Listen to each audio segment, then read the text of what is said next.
Madiga Dandora MRPS ವತಿಯಿಂದ ಕೋಲಾರ ಪತ್ರಕರ್ತರ ಭವನದಲ್ಲಿ ಇವತ್ತು ಒಂದು ಸುದ್ದಿಗೋಷ್ಠಿಯನ್ನು ನಾವು ಇವತ್ತು ಮಾಡ್ತಾ ಇದ್ದೀವಿ. ಕಾರಣ ಏನಂದರೆ, ನಮಗೆಲ್ಲರಿಗೂ ಗೊತ್ತಿರುವಂಥ ವಿಚಾರ, ಕಳೆದ ವಾರ ಸುಪ್ರೀಂ ಕೋರ್ಟ್ನಲ್ಲಿ ಸಂವಿಧಾನದ ಅಡಿಯಲ್ಲಿ ಇವತ್ತು ಕಾನೂನು ರಕ್ಷಣೆ ಮತ್ತು ದೇಶ ರಕ್ಷಣೆ ಸೇವೆಯಲ್ಲಿ ತೊಡಗಿದ್ದಂತಹ B.R. ಗವಾಯಿ ಸುಪ್ರೀಂ ಕೋರ್ಟ್ ನ್ಯಾಯಮೂರ್ತಿಗಳನ್ನು ಅದೇ ಕೋರ್ಟ್ನಲ್ಲಿ ಕೆಲಸ ಮಾಡ್ತಾ ವಕೀಲರಾಗಿ ಕೆಲಸ ಮಾಡ್ತಾ ಇದ್ದಂಥ ಒಬ್ಬ ಅಡ್ವೊಕೇಟ್ ವಿಕೃತವನ್ನು ಮೆರೆದು ಕೋರ್ಟಿನ ಕಲಾಪಗಳು ನಡೀತಿದ್ದಂಥ ಸಂದರ್ಭದಲ್ಲಿ ಆ ಶೂವನ್ನ ಎಸೆಯುವುದರ ಮುಖಾಂತರವಾಗಿ ಇವತ್ತು ದೇಶದ್ರೋಹದ ಕೆಲಸವನ್ನು ಇವತ್ತು ಮಾಡಿರುವಂಥದ್ದು ಗೊತ್ತಿರುವಂಥ ವಿಚಾರ. MRPS ತೀವ್ರವಾಗಿ ಅದನ್ನ ಖಂಡಿಸ್ತಾ ಇದೆ. ಒಂದು ಕಡೆ ಪ್ರಜಾಪ್ರಭುತ್ವದಲ್ಲಿ ನಾವೆಲ್ಲರೂ ಕೂಡ ಬದುಕ್ತಾ ಇದ್ದೀವಿ. ಪ್ರಜಾಪ್ರಭುತ್ವದ ಒಳಗಡೆ ನಾವೆಲ್ಲರೂ ಕೂಡ ಬದುಕ್ತಾ ಇದ್ದ ಸಂದರ್ಭದಲ್ಲಿ ಆ ಶೂ ಎಸೆಯುವುದರ ಜೊತೆಗೆ ಆ ಶೂ ಪಕ್ಕದಲ್ಲಿದ್ದಂತ ಇನ್ನೊಬ್ಬರಾದಂತಹ ಒಂದು ನ್ಯಾಯಮೂರ್ತಿಗೆ ಬೀಳ್ತದೆ. ಆ ಬಿದ್ದಂತ ಸಂದರ್ಭದಲ್ಲಿ ಆತ ಹೇಳ್ತಾನೆ ಏನು ಅಂತ ತಮಗೆಲ್ಲರಿಗೂ ಗೊತ್ತಿರುವಂತ ವಿಚಾರನೆ, ಸನಾತನ ಧರ್ಮದ ಒಂದು ವಿನಾಶಕ್ಕೆ ನನ್ನ ವಿರೋಧ ಇದೆ, ಅದಕ್ಕಾಗಿ ನಾನು ನಿಮಗೆಲ್ಲ ಶೂ ಎಸೆದಿದ್ದು ಗವಾಯಿಯವರಿಗೆ ಅಂತ ಹೇಳಿ ಸ್ಪಷ್ಟವಾಗಿ ನ್ಯಾಯಾಲಯದಲ್ಲಿ ಹೇಳುವಂತಹ ಒಂದು ಅಲ್ಲಿದ್ದಂತಹ ಏನು ಭದ್ರತಾ ಸಿಬ್ಬಂದಿ ಅವರನ್ನು ಅರೆಸ್ಟ್ ಮಾಡ್ತಾರೆ. ಅರೆಸ್ಟ್ ಮಾಡಿ ಆಗಲೇ ಬೇಲ್ ಕೊಟ್ಟು ಕೂಡ ಅವರನ್ನು ಕಳಿಸ್ತಾರೆ. ಇದು ನಮ್ಮ ವಿರೋಧ ಇದೆ. ಜೊತೆಗೆ ಪ್ರಜಾಪ್ರಭುತ್ವ ಉಳ್ಕೋಬೇಕು. ಇವತ್ತು ಸಂವಿಧಾನಕ್ಕೆ ನಾವೆಲ್ಲ ಎಷ್ಟು ಗೌರವವನ್ನು ಇವತ್ತು ನಾವು ಕೊಡ್ತಾ ಇದ್ದೀವಿ. ಸಂವಿಧಾನದ ಅಡಿಯಲ್ಲಿ ಇವತ್ತು ನಾವೇನು ಜೀವನ ಮಾಡ್ತಾ ಇದ್ದೀವಿ. ಇದು ಗವಾಯಿ ಸಾಹೇಬರು ಒಬ್ಬ ದಲಿತ ಎಂಬ ಕಾರಣಕ್ಕೆ ಅವರು ವಾಸ್ತುತಿಥಿಗಳನ್ನ ಇವತ್ತು ಯಾವುದೋ ಒಂದು ಮೂರ್ತಿ ಒಂದು ಇಡುವಂತ ವಿಚಾರದಲ್ಲಿ ತನ್ನದಾದ ತೀರ್ಪನ್ನ ಕೊಟ್ಟಂತ ಗವಾಯಿ ಸಾಹೇಬರಿಗೆ ಅವರು ಶೂ ಎಸೆದಿದ್ದಾರೆ ಅಂದ್ರೆ ಇವತ್ತು ನಮ್ಮ ಸಮಾಜ ಯಾವ ದಿಕ್ಕಿನಲ್ಲಿ ಹೋಗ್ತಾ ಇದೆ ಅನ್ನೋದು ನಾವೆಲ್ಲರೂ ಕೂಡ ಇವತ್ತು ಪರಿಗಣಿಸಬೇಕಾಗ್ತದೆ.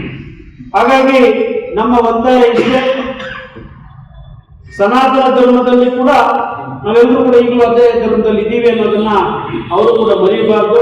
ಜೊತೆಗೆ ಆ ಧರ್ಮದಲ್ಲಿರುವಂತಹ ನಮಗೆ ಏನು ದಲಿತರಿಗೆ ಯಾವ ರೀತಿಯಾದಂತಹ ಅವಕಾಶಗಳಿದೆ ಇವತ್ತು ಸಮಾಜದಲ್ಲಿ ಬದುಕಲಿಕ್ಕೆ. ನಾವು ಇವತ್ತು ಕೂಡ ಜಾತಿ ತಾರತಮ್ಯಗಳ ಮತ್ತೆ ಇವತ್ತು ನಾವು ಕೂಡ ಬದುಕ್ತಾ ಇದ್ದೀವಿ. ಒಬ್ಬ ನ್ಯಾಯಮೂರ್ತಿಗಳಿಗೇನೆ ಇವತ್ತು ಶೂ ಎಸೆತಾ ಇದ್ದಾರೆ ಅಂದ್ರೆ ಸಾಮಾನ್ಯ ಜನರ ಪರಿಸ್ಥಿತಿ ಏನು ಅನ್ನೋದನ್ನ ಕೂಡ ಇವತ್ತು ನಾವು ಅರ್ಥ ಮಾಡ್ಕೋಬೇಕಾಗ್ತದೆ. ಹಾಗಾಗಿ ನಾವು ಒತ್ತಾಯವನ್ನು ಮಾಡ್ತಾ ಇದ್ದೀವಿ, ಅವರ ಮೇಲೆ ಶಿಸ್ತು ಕ್ರಮ ತಗೋಬೇಕು. ಜೊತೆಗೆ ದೇಶದ್ರೋಹದ ಅಡಿಯಲ್ಲಿ ಅವರನ್ನ ಬಂಧಿಸಬೇಕು.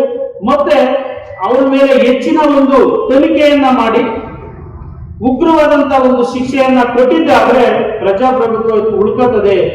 ಇಲ್ಲ ಅಂದ್ರೆ ಪ್ರಜಾಪ್ರಭುತ್ವ ಇವತ್ತು ಕಗ್ಗೊಲೆ ಆಗ್ತದೆ. ನಾವೆಲ್ಲರೂ ಕೂಡ ಅದರ ಒಂದು ಇದರಲ್ಲಿ ನಾವೆಲ್ಲರೂ ಕೂಡ ನಾಶ ಆಗ್ತೀವಿ ಅನ್ನೋದನ್ನ ಒಂದು ಸಂದೇಶವನ್ನು ಇವತ್ತು ನಾವು ಕೊಡಬೇಕಾಗ್ತದೆ. ಹಾಗಾಗಿ ಈ ವಿಚಾರವಾಗಿ ಇದನ್ನ ಖಂಡಿಸಿ ಇಡೀ ದಕ್ಷಿಣ ಭಾರತದಲ್ಲಿ ಗೌರವಾನ್ವಿತ ಪದ್ಮಶ್ರೀ ಮಂದಕೃಷ್ಣ ಮಾದಿಗ ಅವರು ಪ್ರತಿ ರಾಜ್ಯದಲ್ಲಿ ಕೂಡ ಇದರ ವಿರುದ್ಧವಾಗಿ ಹೋರಾಟಗಳನ್ನು ರೂಪ ರೇಷೆಗಳನ್ನು ಸಿದ್ಧತೆ ಮಾಡಿಕೊಂಡು ಇದೇ ತಿಂಗಳು 25ನೇ ತಾರೀಕು ಬೆಂಗಳೂರಿನ ಫ್ರೀಡಂ ಪಾರ್ಕ್ ಅಲ್ಲಿ ಒಂದು ಮಹತ್ವವಾದಂತಹ ಒಂದು ಹೋರಾಟಕ್ಕೆ ಇವತ್ತು ಗೌರವಾನ್ವಿತ ಮಂದಕೃಷ್ಣ ಮಾದಿಗ ಅವರು ಬೆಂಗಳೂರಿಗೆ ಆಗಮಿಸ್ತಾ ಇದ್ದಾರೆ.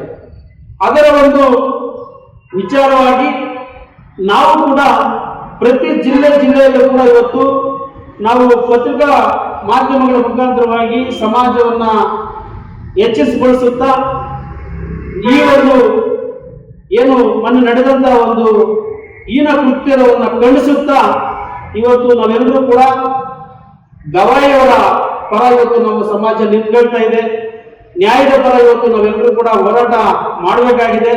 ಆ ನಿಟ್ಟಿನಲ್ಲಿ ಇವತ್ತು ಗೌರವಾನ್ವಿತ ಮಂದಕೃಷ್ಣ ಮಾದಿಗ ಅವರು ಬೆಂಗಳೂರಿಗೆ ಆಗಮಿಸ್ತಾ ಇದ್ದಾರೆ.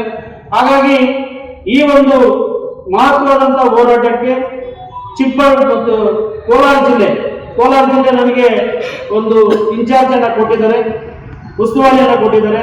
ಆ ಒಂದು ವಿಚಾರವಾಗಿ ನಮ್ಮ ಕೋಲಾರದ ಜಿಲ್ಲಾಧ್ಯಕ್ಷರಾದಂತಹ ಗುಂಡರಾಜ್ ಅವರ ನಾಯಕತ್ವದಲ್ಲಿ, ಇಲ್ಲಿರುವಂತಹ ರಾಜ್ಯ ಮಟ್ಟದ ಪದಾಧಿಕಾರಿಗಳ ನಾಯಕತ್ವದಲ್ಲಿ ಮತ್ತು ಎಲ್ಲ ತಾಲೂಕು ಅಧ್ಯಕ್ಷರ ನಾಯಕತ್ವದಲ್ಲಿ ಚಲೋ ಬೆಂಗಳೂರಿಗೆ ಇವತ್ತು ಕರೆಯನ್ನ ಕೊಡ್ತಾ ಇದ್ದೀವಿ.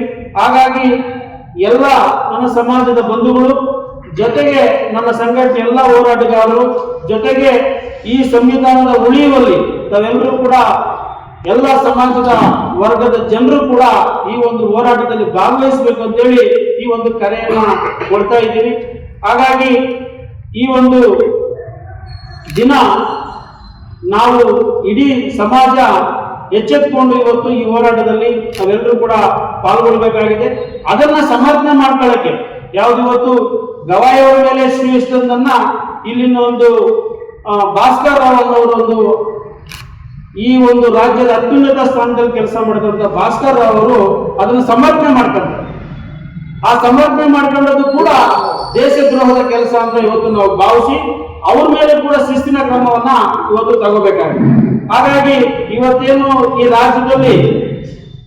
ರಾಜ್ಯದಲ್ಲಿ ಕೆಲವು ಸಂಘಟನೆಗಳು ಬಿಟ್ರೆ ರಾಜಕಾರಣಿಗಳು ಕೂಡ ಬರೀ ನಾಮಕ ವ್ಯವಸ್ಥೆಗೆ ಪೇಪರ್ ಸ್ಟೇಟ್ಮೆಂಟ್ಗಳನ್ನು ಕೊಟ್ಟು ಪತ್ರಿಕೆಗಳಲ್ಲಿ ಮತ್ತು ಮಾಧ್ಯಮಗಳಲ್ಲಿ ಮಾತಾಡಿದ್ದಾರೆ ಅಷ್ಟೇನೆ. ಇದು ಪ್ರತಿಯೊಂದು ಸಂಘಟನೆಯವರು ಕೂಡ ಪ್ರತಿಯೊಂದು ಸಮಾಜದ ಮುಖಂಡರು ಕೂಡ ಎಚ್ಚೆತ್ತುಕೊಂಡು ಈ ಒಂದು ನಮ್ಮ ಸಂವಿಧಾನವನ್ನು ರಕ್ಷಣೆ ಮಾಡಿಕೊಳ್ತಾರೆಲ್ಲರೂ ಕೂಡ ಸಹಕಾರಿ ಆಗ್ಬೇಕು ಅಂತೇಳಿ ನಾನು ಈ ಪತ್ರಿಕಾ ಮುಖಾಂತರವಾಗಿ ವಿನಂತಿಯನ್ನ ಮಾಡ್ತೀನಿ.